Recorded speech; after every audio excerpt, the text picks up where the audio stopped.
New York State's waterfronts are exciting and diverse. From Niagara Falls to Montauk Point, New York Harbor to the lakes of the Catskills and the Adirondacks, the Delaware River to the Finger Lakes, and the Hudson River and the Canal System to the Great Lakes and the St. Lawrence River. The waterfront plays a vital role in the lives of New Yorkers.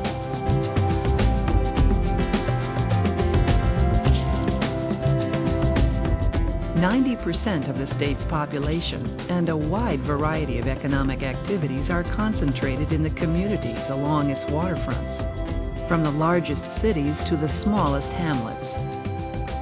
Our waterfronts are rich in natural resources, with abundant fish and wildlife, as well as bluffs, beaches, wetlands, forests, and rolling farmlands.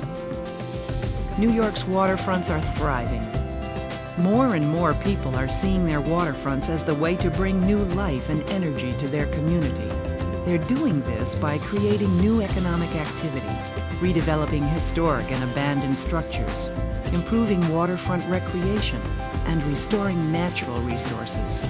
They have found the keys to make the most of their waterfront assets include a clear vision and plan, broad public involvement, creative partnerships, patience, persistence, and a step-by-step strategy.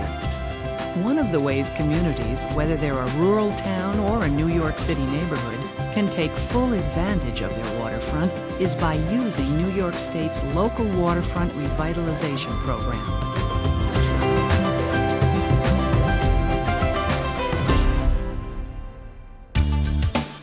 As the western gateway to the Erie Canal, the cities of Tonawanda and North Tonawanda were once a bustling shipping and industrial center. Reversing decades of decline, the cities are using their LWRPs to realize their shared vision of becoming a tourist destination. A key component in the success of their revitalization has been continued community involvement and the participation of business leaders.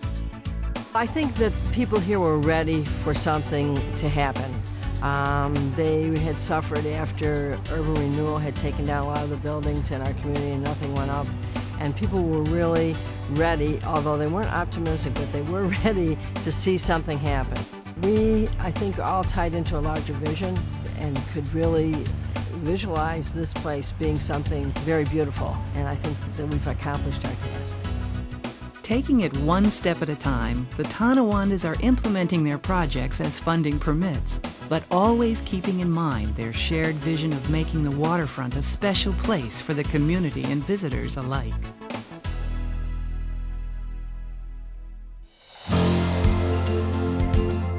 Oswego, on Lake Ontario, is redeveloping its downtown by building on its waterfront heritage.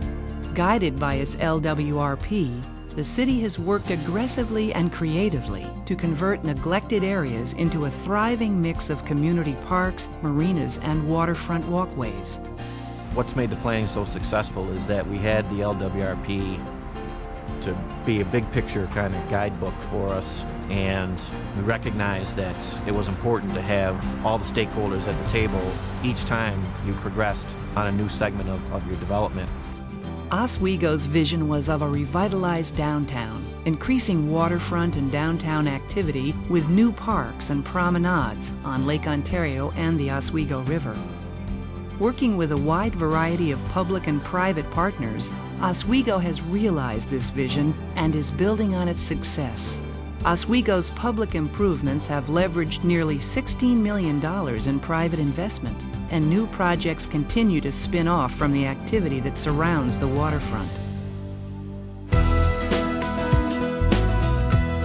Greenport, Long Island has a rich and colorful maritime history. But by the 1970s, the decline of traditional industries caused the waterfront to deteriorate and forced the village to make decisions that would shape its future. To protect and enhance its waterfront, the village developed a local waterfront revitalization program. The LWRP has focused the village and the community on the need to preserve the waterfront for uses that contribute towards the stabilization and retention of a diverse community. Today, the centerpiece of Greenport's revival is Mitchell Park and the private sector investments that it's generated. In Mitchell Park, we've created a public amenity right in the heart, the very soul of the community. It's visible. Anybody who lives here, anybody who visits here can't get through Greenport without seeing it. It's beautiful, it's focal, it's totally accessible to everybody. Mitchell Park is part of a reinvigorated community, attracting tourists, generating sustained growth for Greenport's tax base, and stimulating reinvestment in surrounding neighborhoods.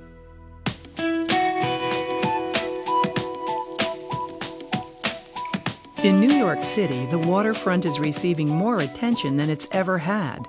Neighborhoods throughout the city have gone from thinking of the waterfront as off-limits to realizing that the city's waterways are New York's last great open space.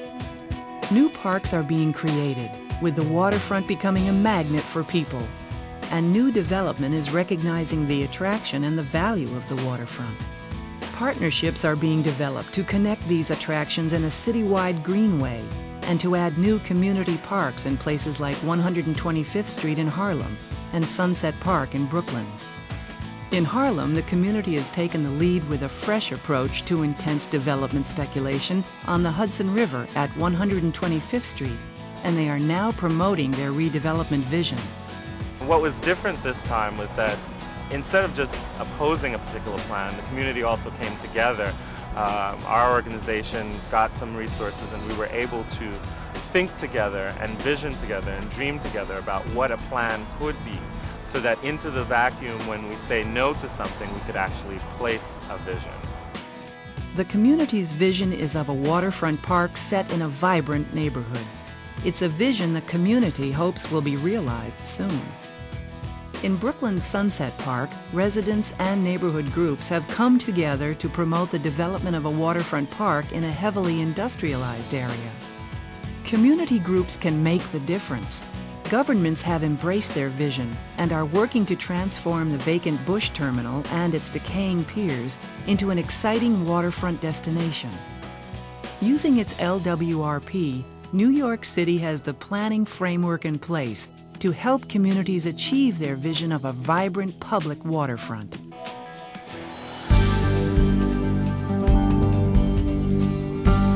Communities on Lake Champlain are realizing their visions to make the most of their waterfronts. A community that is embarking upon a planning program needs to have some sense of where they want to go, where they would like to be in the future. It needs to make a statement of what they want that future to be. Essex is using its LWRP to protect its small-town character and make the most of its attractive lakefront location.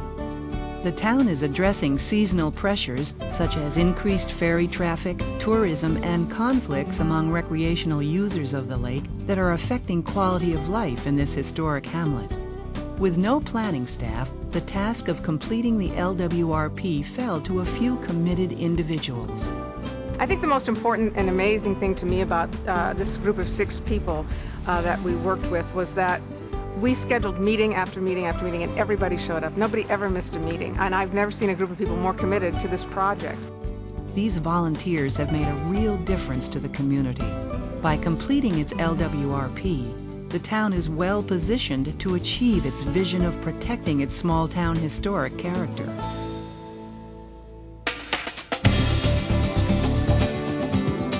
Building on strong community involvement and successful public-private partnerships, the City of Kingston is using their LWRP to create a thriving downtown entertainment district. What you are seeing now is a transformation. You're seeing folks invest, you're seeing restaurants pop up all over the place, and great food, great dining down here on the Rondout on the waterfront. You're seeing marinas expand, you're seeing public access really take off, and what you're really starting to see is a rebirth of our waterfront. It's a renaissance in progress that's taken Kingston's waterfront a long way from the boarded up and forgotten place it once was. Kingston continues to build on its progress, and further enhancements are planned along the Rondout Creek. Kingston's success shows other communities how they might revitalize their own forgotten waterfronts. I think what's made it so successful is the fact that we had the foresight to plan, and developers and those individuals that want to invest money like the fact that our community has a vision and they know what direction we're going, and that's forward, and we're very excited about it. More and more people are realizing that their waterfronts are a catalyst that can bring new life and energy to their entire community. By developing and implementing a local waterfront revitalization program, these communities are making the most of what their waterfronts have to offer. It starts by recognizing that the waterfront belongs to the community. Get your community involved and sustain its interest. Develop a clearly defined vision for your waterfront's future. Identify and develop partnerships with all who can contribute to the vision: community volunteers, the private sector, not-for-profits, and government agencies. Establish a strategy to get it done and set priorities. Take it one step at a time and stay focused on your vision. Patience and persistence pay off. The communities shown have achieved success by following these simple steps. New York State's local waterfront revitalization program can help your community achieve similar success.